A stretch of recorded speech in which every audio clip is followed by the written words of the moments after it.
নমস্কার বন্ধুরা, আমার চ্যানেলে আমার সমস্ত বন্ধুদের স্বাগত। আজ আমি তোমাদের জন্য নিয়ে এসেছি সম্পূর্ণ নিরামিষ একটি রেসিপি, যার নাম পোস্তর পাতুরি। আমরা মাছের পাতুরির নাম শুনেছি, কিন্তু পোস্তর পাতুরির নাম হয়তো অনেকেই শুনিনি। এই রান্নাটি করতে খুব কম এবং সাধারণ উপকরণই লাগে। আমাদের ঘরে থাকা সামান্য উপকরণ দিয়েই কিন্তু আমরা খুব সহজেই নিরামিষ দিনে এই সুস্বাদু রেসিপিটি বানিয়ে ফেলতে পারি। গরম ভাতে খেতে কিন্তু অসাধারণ লাগে এই রেসিপিটি। তো চলুন বন্ধুরা, দেখে নেওয়া যাক এই অসাধারণ রেসিপিটি আমি ঠিক কি কি উপকরণ দিয়ে অতি সহজেই বানিয়ে ফেলছি।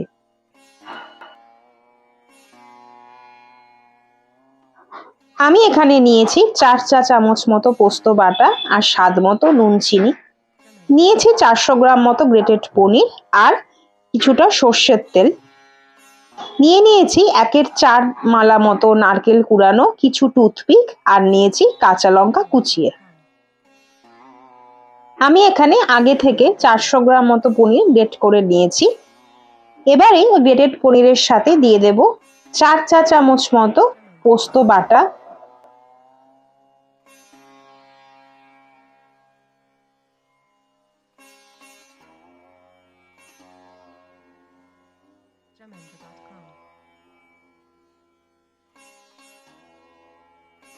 দিয়ে দিচ্ছি 1/4 মালা মতো নারকেল কুড়িয়ে নেওয়া,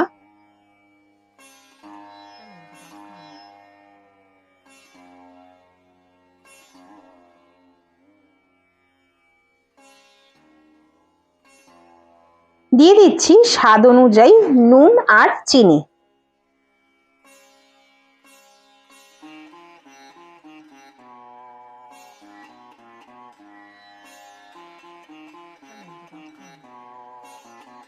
এবারে দিয়ে দেব আগে থেকে কুচিয়ে রাখা 3 থেকে 4টি কাঁচা লঙ্কা। আপনারা আপনাদের ঝালের পরিমাণ অনুযায়ী কিন্তু লঙ্কা দেবেন। এবারে সব উপকরণ আমি একসাথে একটি চামচের সাহায্যে খুব ভালোভাবে মিশিয়ে নিচ্ছি।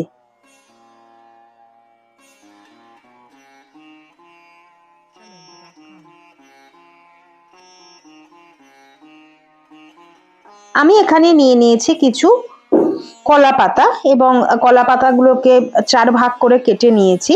এবারে কিছু সর্ষের তেল আমি প্রত্যেকটি পাতায় ভালো করে ব্রাশ করে নেব।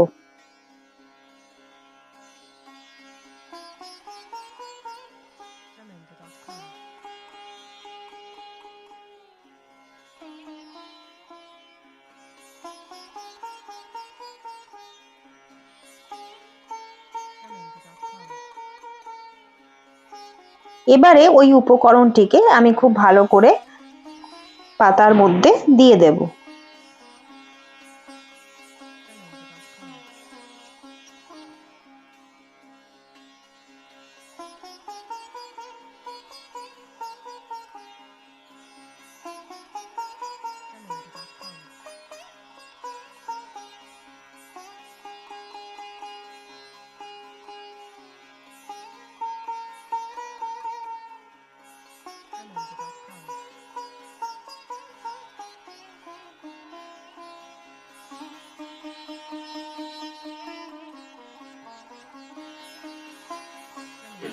এবারে আমি সমস্ত উপকরণ দিয়ে দেওয়ার পর পাতাগুলোকে ভালোভাবে মুড়ে নেব। আপনারা এখানে চাইলে সাদা সুতো ব্যবহার করতে পারেন বা টুথপিক বা দুটোই ব্যবহার করতে পারেন। আমি এখানে সাদা সুতো আর টুথপিক দুটোই ব্যবহার করে নিয়েছি এইগুলোকে বেঁধে নেওয়ার জন্য।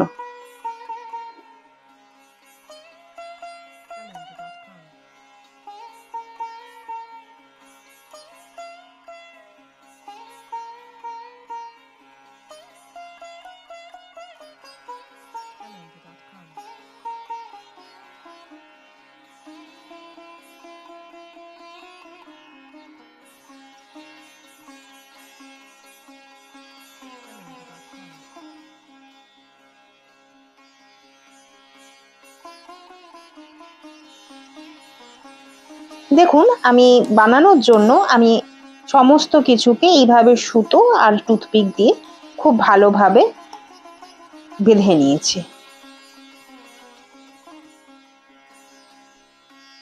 এবারে একটি ফ্রাইং প্যানে আমি কিছুটা সর্ষের তেল গরম করে নেব।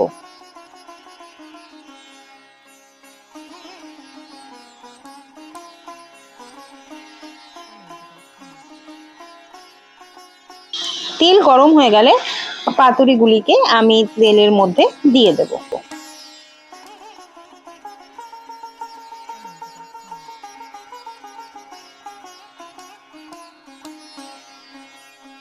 একটা দিক ভাজা হয়ে গেলে আমি আবার উল্টে দিলাম।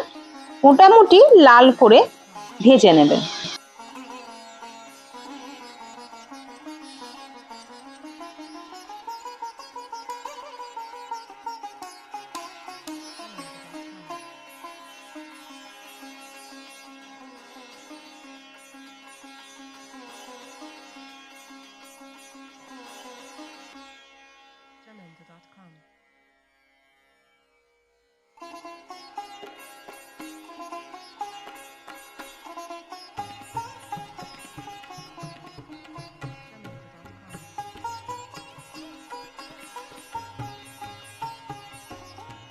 বাকিগুলোকেও ঠিক সেম প্রসেসে এভাবে ভেজে নেবেন।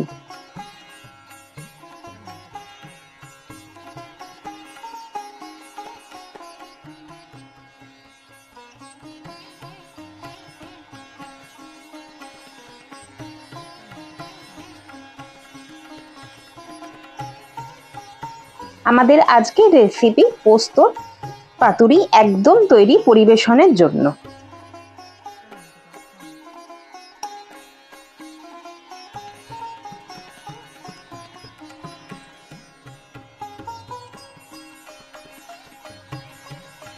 গরম ভাতে এই রেসিপিটি কিন্তু অসাধারণ খেতে লাগে।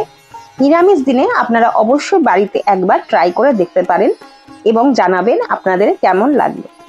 আমার আজকের এই রেসিপিটি যদি আপনাদের ভালো লেগে থাকে তাহলে লাইক, কমেন্ট এবং শেয়ার করে দেওয়ার অনুরোধ রইল।